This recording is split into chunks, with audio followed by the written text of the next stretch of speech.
again, Updaters. Here's part 2 of our episode with Doc Vin Pagtakhan, founder ng Love Yourself PH, isang organisasyong tumutulong sa LGBTQIA+ community at advocate para sa HIV awareness. If you missed part 1, make sure to listen to it too.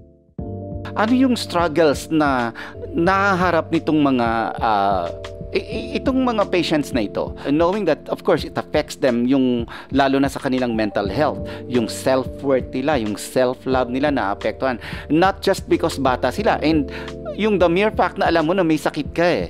Yes, kuya. So basically, pwede nating stratify based on age group. Simulan natin sa yung una kong sinabi, sa age 15 to 24. Ano siya niyan sa, sabi ni Erik Erikson, yan yung period daw ng identity versus role confusion. Imaginein mo, hindi ka nga sure kung ano yung sexualidad mo, tapos may HIV ka pa, hindi mo pa pwedeng ipaalam kahit kanino, wala ka pang resources. So, 4 na patong yung problema mo. So, sa Love Yourself pa, meron tayong programa called Life Coaching. So, dati kasi counseling lang yung uso. Kaya lang, hindi siya empowering. Pagka-counsel kita, yes, mako-consult ka ngayon, pero yung anxiety won't go down. But our design is very self-empowering. So, i-guide po natin kasama ng life coach ni client, yung client natin during the first 6 months ng kanyang journey, pagka nag-transition siya to be positive, para ma-assist natin siya sa mga pangangailangan niya sa buhay. For example, hindi nga masabi sa parents niya, at least meron siyang support system. We make sure na yung mga community centers natin are safe spaces. Kung gusto nilang tumambay doon, mag-hangout doon, o kaya naman kung accidentally na-out sila sa closet nila at in-housed sila sa bahay nila, and then meron tayong mga halfway houses din. So yun naman yung sa mga kabataan. Yun yung medyo maraming cases tayo sa bandang south ng NCR natin. So may isa tayong halfway house doon. Lagi siyang puno. Ang capacity lang nun, kuya, 10. It's in Parañaque. Ilang taon ito? Mga ilang taon? Ano sila? Mga 14 to 18, ganyan. Meron kami isang beses, 12 years old. Naglaya siya, buti na lang may mga, kasi nakakatawa rin sa community, kuya, meron mga trans nanay naman, yung mga nanay roles na mga trans, syempre as mother figure, inaalagaan nila, tapos nire-refer nila sa amin yung bata kasi baka wala rin sila masyadong resources. Yun nga, so meron tayong halfway house sa isa sa mga clinic natin, it's called Lily by Love Yourself. Ang nagmamanage nun, isang organization called Diosa. So yung mga trans nene na pinalaya sa bahay nila, inaampon muna nila for the meantime, tinuturuan rin nila ng mga kung ano-ano. For example, kasi partner namin dito yung TESDA. So meron kami mga training para sa kanila. Hindi pa mga MC2 level kasi medyo high-end na. I'm sure marami nang gustong makaalam, ano ba ang status na, or how far have we gone into pushing the SOGI bill? So, unfortunately, even to this present Congress, inilalaban pa rin natin siya. It has been going on for 24 years. And I hope we can find allies. The challenge rin po kasi dito sa Philippines is that ang konti ng allies natin. So, konti na nga yung allies, mahanap pa tayo ng kalaban. So, I hope in the next few months and years, hopefully dito sa current Congress natin, finally ma-approve na ang SOGI-SC bill. Kahit ano pang pangalan na gusto nilang ilagay dyan, as long as ma-approve siya. Kasi minsan yung mga tao ayaw nilang i-approve kasi akala nila SOGI is for the LGBTQIA+ community lang. When in fact, it's not. It's about safety, security, and equality for all. Ano man ang gender mo. Kaya lang kasi, dahil poor yung awareness rin ng madlang people sa SOGI-SC dito sa Pilipinas, di ba minsan nga nakikita mo sa Facebook, sasabihin ng mga tao, ano ba yan? LGBTQIA+, Z, D, E, F, G na yung mga tao. So parang, doon mo makikita talaga yung lack of awareness, kuya eh. And kaya lang, ang problema is that, alam mo na nga hindi alam ng mga tao, ang igaganti mo pa sila sa kanila galit. O kaya tatawagin mo silang ignorante.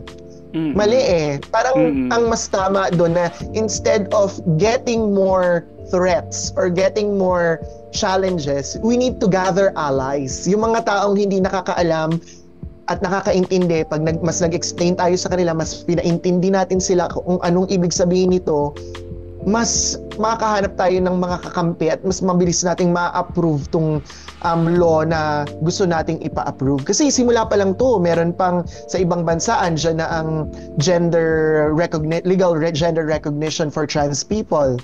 Andyan rin ang same-sex partnership na I think we're gonna have a very long way to go, at kailangan natin magsimula by asking and letting people know about what SOGI SC is all about. And what are the different definitions? Ano ba ang importansya nito? Kailangan ba to ng straight people rather than, kasi yung nakikita mo pag lagi na lang even in the mainstream media, lagi na lang sinasabi SOGI. So yung mga tao, ano ba ang SOGI? Ano nga ba? Okay, siguro once and for all, yung pinaka-broad, syempre di ba pag narinig yan ni Aling Bebang, hindi niya alam kung ano ang SOGI. So ano ba ang SOGI? So sa layman, ang SOGI ay isahin natin.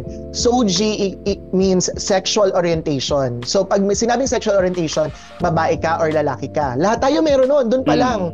Hindi nating tapusin yung usapan na pag SOGI ka, sa SO pa lang sexual orientation, babae, lalaki, non-binary, 'di ba? Heterosexual or homosexual, pasok na agad. Sexual orientation, gender, lahat tayo meron yan. Feminine or masculine, 'di ba?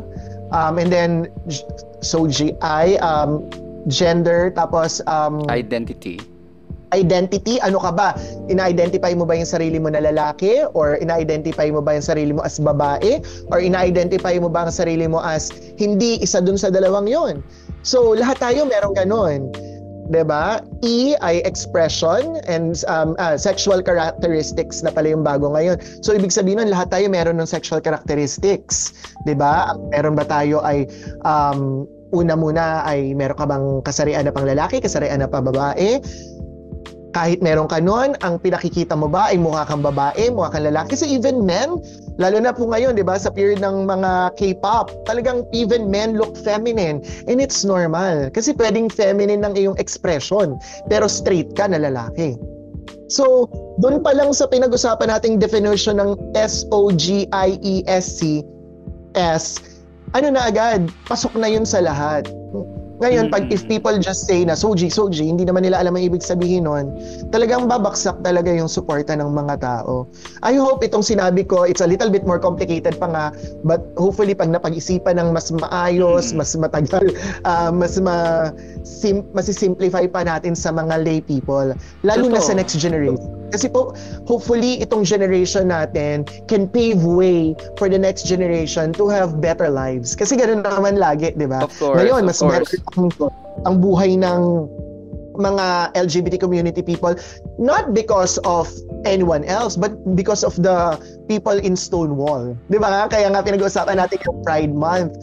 Kasi lahat ng mga benefits na meron tayo ngayon, nagsimula yan sa mga drag queens at drag kings na talagang ipinaglaban yung karapatan natin noon sa Stonewall. Tsaka nakakatuwa ngayon, Doc Vin, yung mga drag queens, yung mga drag people, nagkakaroon na sila ng boses, at yung expression nila is being commercialized na, it's being normalized already. Na dati nakikita lang natin sila sa maliliit na theaters or sa gilid-gilid or sa mga fiesta, pero ngayon nakikita natin, 'di ba? International shows lumalaban, at saka ngayon meron na talaga silang sariling bar na talagang pinupuntahan even ng straight people. Correct. Streamlined na talaga yan. Maraming salamat talaga kay Mama Ru, Mama Pau, at saka kay Manila Luzon. Saludo ako sa'yo talaga, Doc Vin, dahil unang-una itong ginagawa mo ay malayo-layo na rin ang narating, at marami ng tao, maraming buhay ang natulungan. At sana, dumami pa ang katulad mo, dumami pa ang mga gagawin mo, at mas marami ka pang buhay na matouch. Thank you very much. And sabi ko nga, this is a really meaningful bookend nitong Pride Month. Paano makontak ang Love Yourself in case may nakikinig sa atin ngayon na naging interesado at biglang natouch mo yung buhay niya ngayon. And Unang-una, Kuya Nelson, magpapasalamat ako sa'yo dahil ever since before, talagang konting hiling lang ng love yourself sa'yo. Talagang, alam mo yun, ang dami-dami nyo naman pwedeng ipalabas, but you really are an advocate and an ally. Maraming salamat for that. Thank you. Thank you, Dan. Talagang taus-puso yung pasasalamat namin sa iyo. At the same time, sa mga tao naman po na nakikinig, nanonood sa atin, Love Yourself is available all over the Philippines para sa self-testing natin. You just visit Self-Care PH sa Facebook or Instagram.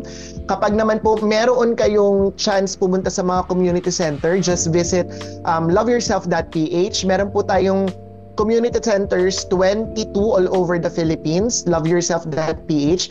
At meron tayong 50 champion community centers naman po all over the Philippines. So talagang kahit nasaan kayo, available. Hindi lang po sa Love Yourself at Champion Community Centers, meron rin po tayong private clinic such as Lux Care sa mga malls natin, at meron rin po tayong mga social hygiene clinics naman sa ating mga LGU. Nagbibigay rin po sila ng libre. So ang testing po, libre, condoms and lubricants, libre, ang PrEP ay libre rin po, tapos po pag nalaman natin na may sakit kayo, yung gamot po nito libre rin for the rest of your life.